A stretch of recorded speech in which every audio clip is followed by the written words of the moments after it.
Hi, Alan here with RVAcrossAmerica.net, and got a lot to share with you today. With the elections behind us, it is November 7th as I'm speaking. Yes, it's November 7th. Um, Bryan Head Ski Area is opening tomorrow on November 8th, so I hope to get you some footage from up there. I will be up there skiing on November 8th. It's been cold here in southern Utah, and there's been several bouts of snow, especially up at elevation. I'm living at about 6,000 feet near Cedar City, and the ski area is only about 12 or 13 miles away at 10,000 feet. So the conditions are quite different between there and here. That's not what I'm here to talk about you with today. We're going to talk today about house brand or private label RVs. It's a very serious topic, and you're going to find all the details at rvacrossamerica.net/house brand RV. Well, the election's behind us, and I will have an upcoming post that's going to take a look at, now that we know Trump is taking over, what does that mean for the economy, particularly to RVers in terms of the cost of materials, repair costs, equipment that you're going to need, and of course, RVs themselves. What does it mean to buyers and sellers? Look for videos on that in the upcoming days. This post actually is very relatable to me. I was motivated to it based on a advertisement I saw from a RV dealer, a multi-store RV dealer that was promoting their new house brand line of RVs, and they were promoting it like it's a good thing. It's not a good thing. As a matter of fact, I'm dealing with the very same thing right now. My truck, which is 2.5, pushing 3 years old, has 31,000 miles on it, and the Goodyear tires are nearly shot. Thank you, Goodyear, for making a tire that lasts about 30,000 miles. I want better.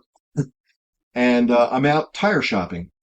And when I went to the big boys, that includes Walmart, Big O, and Les Schwab, each one was proud to show me their house brand or their private label tire.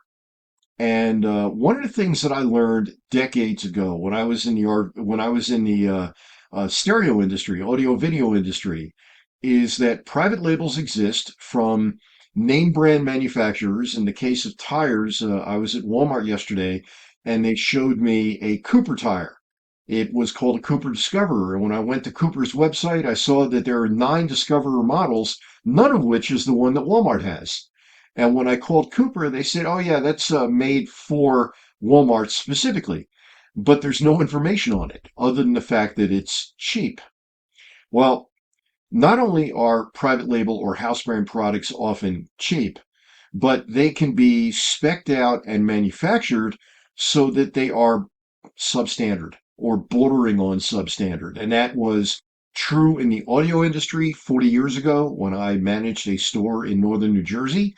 And we actually took on a couple of private labels and we were always competing with other stores that had private labels. And it's true in the RV industry. When they offer a house brand from a known manufacturer, there are some manufacturers that you'll see the name out there. And in my post, I do name names. You'll see the name out there and you'll say, "Oh, I recognize that manufacturer," but it's a series that's made by that manufacturer that is made specifically for one or nearly just one major dealer. And of course, with the consolidation over the last few years, more and more RV dealers are being picked up as having been independents, and now they are part of a conglomerate. They're under a giant umbrella, and I'm not going to name names in the video, but you know who I'm talking about. The RV dealers that have dozens of stores or hundreds of stores from coast to coast. When they take on a house brand or a private label, they're not doing you a favor. They're doing it so that they don't have to compete with the guy down the street. When I went to Walmart and saw the Cooper Discoverer, I'm not going to find that same tire at Big O or Les Schwab or Tire Pros or Burt Brothers or any of the other numerous tire stores. Why does Cedar City have so many tire stores? It's a town of 30 or 35,000 people, and there's got to be more than a dozen tire stores, and I've visited each. I'm a detailed shopper. Point being that when there's a private label, you can't compare apples to apples. One dealer has a product that other dealers don't. So they can say anything they want about it. They can set the price. They make as much as they want. And I wouldn't even believe the reviews because they control largely the reviews, just like going into Car and Driver. Do you really believe the reviews that you read in Car and Driver when GM and back in the old days, Chrysler and Ford were taking up all the advertising? Are they really going to say something bad about a Mustang? Really? So um, you can't count on the reviews. You can't price shop from dealer to dealer when you're looking at a house brand or a private label. And, you know, dealers are promoting it like it's a good thing. There's even, I think, a vodka out there called Private Label, and maybe it's a good vodka. I don't know. But I drink vodka, not since I was about 14. I didn't say that. But uh, it's something that's made to seem like a good thing. And I was almost taken in by it at Walmart because the tires are about 850 and everybody else is quoting me about 1500 to 2000 out the door to get good truck tires for my F350.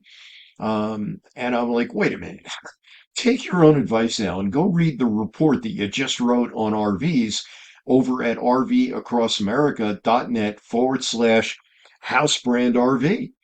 And I think you'll have to confirm that a house brand or a private label is not a good thing. It's not consumer friendly. It's not something I recommend. And you know, through my concierge service, when people come to me as a client and say, Alan, we want you to work with us to help us get the right camper at the best possible price and have our backs and throughout the entire purchase, that's what I do.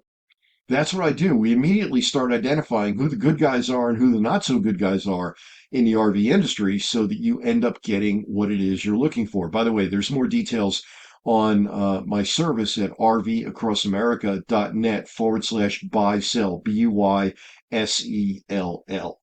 Anyway, that'll do it for today. I expect to get you some more footage tomorrow from the ski hill. I've got a lot to share over the coming days. I may end up just making a few videos and not necessarily having a post go with each one. We'll see about that.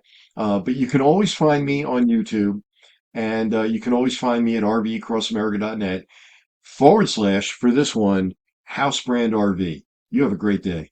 Take care.